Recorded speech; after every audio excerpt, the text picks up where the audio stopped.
വിശുദ്ധ ഫൗസ്റ്റീന അന്ത്യവിശ്രമം കൊള്ളുന്ന ദൈവകരുണയുടെ ചാപ്പൽ ഡിവൈൻ മേഴ്സി ഷ്രൈനിന് മുൻപിലാണ് ഞാൻ നിൽക്കുന്നത്.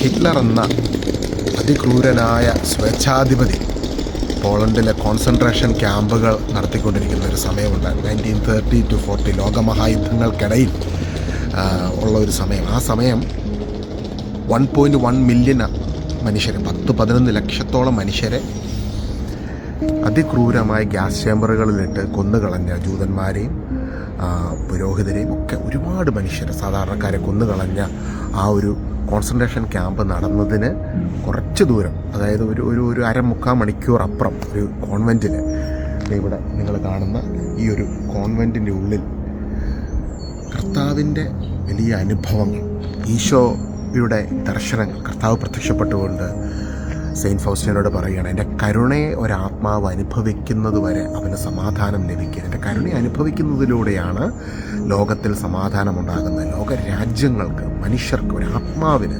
സൗഖ്യം ലഭിക്കുന്നത്. അങ്ങനെ ദൈവത്തിൻ്റെ കരുണയെ പ്രതികൂല സാഹചര്യത്തിൽ പ്രഘോഷിക്കുവാൻ തുടങ്ങിയ വ്യക്തിയാണ് സെയിൻറ്റ് ഫൗസ്റ്റീന. അനുകൂല സാഹചര്യമല്ലായിരുന്നു. കാരണം ഹിറ്റ്ലർ ഈശോയെക്കുറിച്ചുള്ള പിക്ചർ മനുഷ്യരുടെ ഹൃദയങ്ങളിൽ ഒരു ക്രൂരനായ ദൈവമായിട്ട് വരച്ച് കാണിക്കുന്നൊരു സമയം. ഈശോയെ അനുഭവിച്ചറിയാത്ത ഹിറ്റ്ലർ, അതിക്രൂരമായി മനുഷ്യരെ പീഡിപ്പിക്കുന്ന അഡോൾഫ് ഹിറ്റ്ലർ, പുരോഹിതന്മാരെയും വചനപ്രഘോഷകരെയും സത്യത്തിന് വേണ്ടി നിലനിൽക്കുന്നവരെയും ഗ്യാസ് ചേമ്പറിൽ അടച്ചു കൊന്നുകൊണ്ടിരിക്കുന്നൊരു സമയം. ആ സമയത്ത് കർത്താവ് പ്രത്യക്ഷപ്പെട്ടിട്ട് പറയുന്നു, എല്ലാ ആത്മാക്കളെയും എൻ്റെ കരുണയിലേക്ക് സമർപ്പിക്കുക. ആ സമയത്ത് ദൈവം കൊടുത്തൊരു പ്രാർത്ഥനയാണ് ദൈവകരുണയുടെ ജപമാല.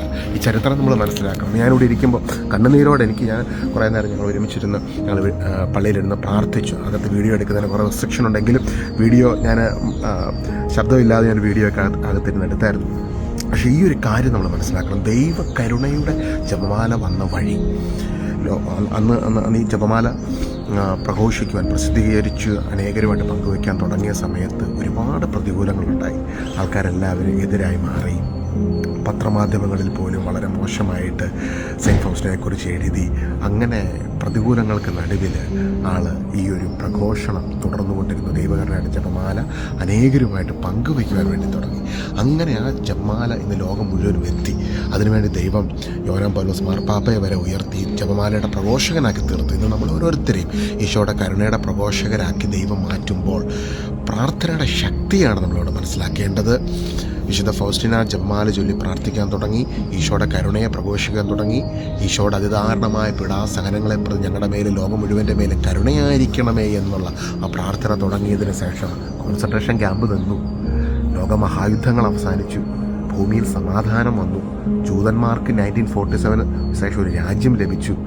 പിന്നെയും പ്രശ്നങ്ങളൊക്കെ ലോകത്തിന് അവിടെ ഇവിടങ്ങളിൽ ഉണ്ടായെങ്കിലും പ്രാർത്ഥന ഉയരാൻ തുടങ്ങിയതോടുകൂടി വിശുദ്ധ ഫൗസ്റ്റീനയുടെ സഹനങ്ങളെ നമ്മൾ ഓർക്കണം. ആക്ഷേപങ്ങളും ഞെരുക്കങ്ങളും വേദനകളും ഉണ്ടായി. അതിൻ്റെ നടുവിൽ ഏകയായിട്ടാണ് നിന്നത്. പരിശുദ്ധാത്മാവ് ശക്തി കൊടുത്ത് നിർത്തി. ഇന്ന് ജീവിതത്തിൽ നിങ്ങളും തനിച്ചാന്ന് തോന്നുന്നുണ്ടെങ്കിൽ, ശുശ്രൂഷയ്ക്കായിരിക്കാം, വീട്ടിലായിരിക്കാം, നിങ്ങളുടെ പ്രാർത്ഥനാ ജീവിതത്തിലായിരിക്കാം, ഒറ്റപ്പെടുന്നതെന്ന് തോന്നുന്നുണ്ടെങ്കിൽ ഇതിൻ്റെ നടുവിൽ ഈശോയുടെ ആത്മാവ് നമ്മളെ ശക്തീകരിക്കും. നിങ്ങളറിയാത്ത റീസണുകളുണ്ട്. നമ്മൾ ഒരു വശമേ കാണുന്നുള്ളൂ, ദൈവം പല കാര്യങ്ങൾ കാണുന്നു.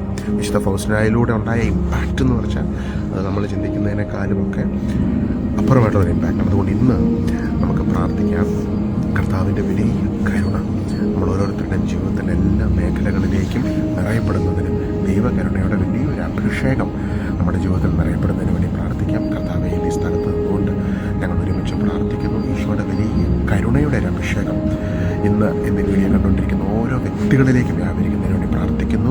ഓരോ സ്ഥലങ്ങളിലേക്ക് വെളിപ്പെടുന്നതിന് വേണ്ടി പ്രാർത്ഥിക്കുന്നു. കർത്താവിൻ്റെ കരുണാനിധിയായ എൻ്റെ യേശുവിൻ്റെ ഒരു ആശീർവാദം ഈ വീഡിയോ കാണുന്ന ഓരോ മക്കൾക്കും ലഭിക്കുന്നതിന് വേണ്ടി പ്രാർത്ഥിക്കുന്നു. പിതാവും പുത്രനും പരിശുദ്ധാത്മാവുമായ സർവേശ്വരനായി എന്നേക്കും. ആമേൻ.